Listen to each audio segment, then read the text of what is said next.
Welcome back to Samezie Sundays. So today I'm going to be comparing one drugstore item to one higher end item that is really popular right now. So the higher end item is this Laura Geller Baked Gelato Swirl Illuminizer in Gilded Honey. This is blown up recently on YouTube and a lot of people are talking about it, saying it's a dupe for Estee Lauder Heat Wave or MAC Whisper of Guilt, which are two really popular limited edition items that a lot of people want but can't get their hands on. So a lot of people are saying that this is a dupe, but I saw recently on Instagram on Dupe That, which I will link below, which is a fantastic Instagram if you're looking for dupes, that it is maybe a dupe for this Wet n Wild Fergie Center Stage collection to Reflect Shimmer palette in Hollywood Boulevard. A lot of people are saying that they're dupes for each other, as this is a dupe for the other two items that I said it was. So I wanted to compare them in a video for you and show you the similarities to them. I got the Laura Geller one on Ulta's website for $26, but you can find it in Ulta stores. You can find it on Laura Geller. You can also find it on beauty.com. Some of the websites, they are sold out because this is such a craze right now, but I believe it is still available on Ulta.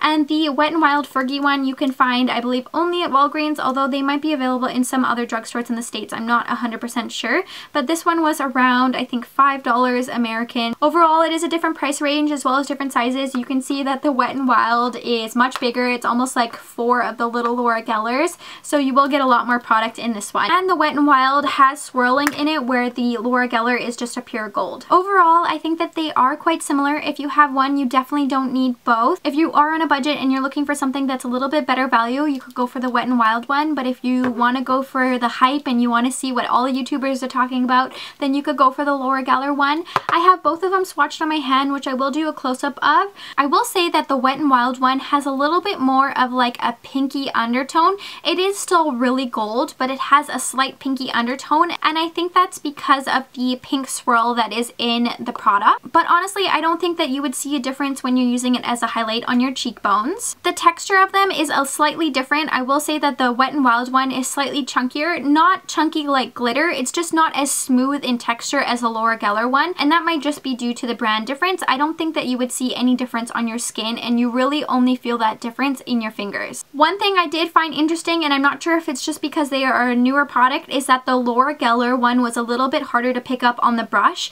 I needed to rub my brush over it a little bit more, and it might just be due to the swirled sort of pressed texture to it. I'm not sure if that's the case, but the Wet n Wild one is a little bit more loosely packed, so you don't need to rub your brush around. It comes up quite easily.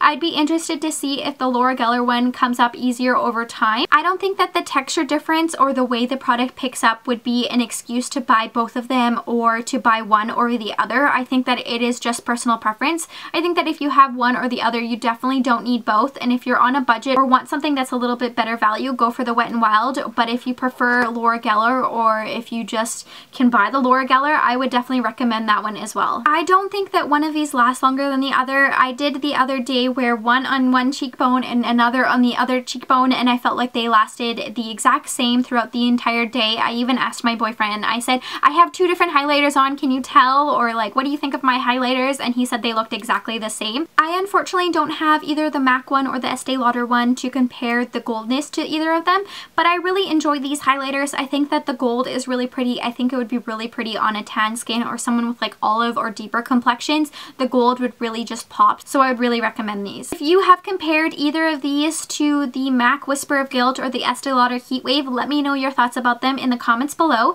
and make sure you subscribe to see all my upcoming Samezie Sunday videos. Thanks so much for watching. Stay tuned.